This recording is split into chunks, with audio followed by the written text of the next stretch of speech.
Halo semua, kalian sadar nggak sih ada satu bahasa pemrograman yang diam-diam jadi tulang punggung perusahaan teknologi raksasa di dunia?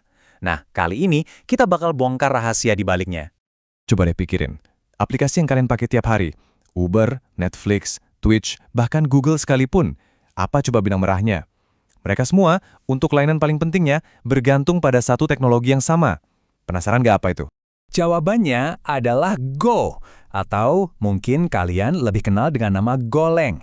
Bisa dibilang, ini tuh unsung hero-nya infrastruktur software modern. Bahasa ini awalnya dibikin sama Google loh, buat ngatasin masalah skala raksasa mereka sendiri. Oke, sekarang kita masuk ke alasan pertama. Kenapa sih perusahaan-perusahaan segede itu pindah haluan ke Go? Jawabannya cuma satu kata, kecepatan. Nah, beda. Kuncinya tuh di sini. Go itu bahasa yang dikompilasi atau compiled. Gini deh, bayangin aja kayak buku resep yang langsung diterjemahin semua ke bahasa si Koki. Sekali kerja, beres. Jadi si Koki bisa masak super cepat. Nah, kalau bahasa lain yang diinterpretasi atau interpreted, itu kayak resepnya diterjemahin satu persatu, baris per baris, setiap kali mau masak. Ya jelas lebih lambat kan? Seberapa cepat sih emangnya? Lihat aja angka ini, 140.000. Itu jumlah permintaan per detik yang bisa dihandle sama American Express buat jaringan pembayaran mereka. Per detik loh, gila kan? Semuanya itu berkat performa Go. Volume transaksi segitu tuh luar biasa banget. Oke, kita lanjut ke fitur jagoannya Go, konkurensi. Nah, ini nih cara Go buat nyelesain salah satu masalah paling pusing di dunia software modern. Gimana caranya ngerjain banyak hal sekaligus tanpa bikin sistemnya ambruk? Gampangnya gini. Konkurensi itu soal gimana sebuah program bisa nanganin banyak kerjaan barengan secara efisien tanpa bikin semuanya jadi lemot. Kayak seorang koki jago yang bisa masak beberapa menu sekaligus di dapur. Nah, disinilah jeniusnya Golang kelihatan. Daripada pakai thread tradisional yang ibaratnya kayak paket berat, Go itu pakai Go rutin yang super enteng, kayak pesen teks saja. Tiap Go rutin itu cuma butuh sekitar 2 kilobyte memori. Ini yang bikin perusahaan kayak Dropbox bisa nanganin jutaan operasi file barengan tanpa nge-crash. Dan ini bukan kata gue doang loh, denger ini dari Netflix. Tim engineering mereka bilang, kami butuh sesuatu yang latensinya lebih rendah dari Java, tapi lebih produktif buat developer dibanding C. Plus, bisa nanganin puluhan ribu koneksi klien. Dan Go, kata mereka, pas banget buat kebutuhan itu. Kombinasi yang susah banget dicari kan? Alasan gede berikutnya, Go itu kayak sengaja diciptain buat era cloud. Gini, di dunia modern sekarang, aplikasi itu udah nggak dibikin jadi satu bongkahan raksasa lagi, tapi dipecah-pecah jadi layanan kecil yang independen. Nah, ini yang namanya microservices. Dan disinilah Go jago banget. Bisa dibilang Go itu bahasanya infrastruktur cloud modern. Kedengarannya mungkin berlebihan ya, tapi ini fakta loh.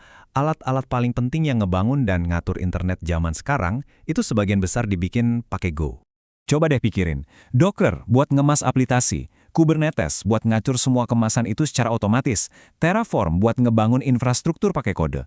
Semuanya itu ditulis pakai Go. Ini udah jadi bukti paling kuat betapa sempurnanya Go buat lingkungan cloud. Matt Heath, seorang principal engineer di bank digital Monzo, ngomongin ini dengan pas banget. Dia bilang, Go itu bahasa yang sempurna buat bikin arsitektur microservice. Makanya, Monzo ngebangun seluruh infrastruktur perbankan mereka itu ada lebih dari 1.600 microservice loh. Pakai Go dari hari pertama. Alasannya, simple dan efisien. Oke, jadi semua keunggulan teknis ini ujung-ujungnya ngaruh ke bisnis nggak sih? Oh jelas, jawabannya adalah penghematan biaya yang gila-gilaan.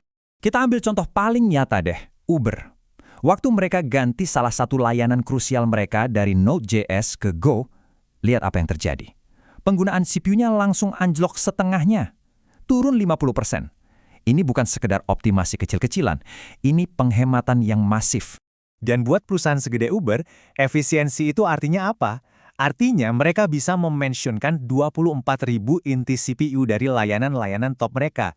Coba bayangin, berapa duit yang bisa dihemat dari biaya infrastruktur segitu banyaknya?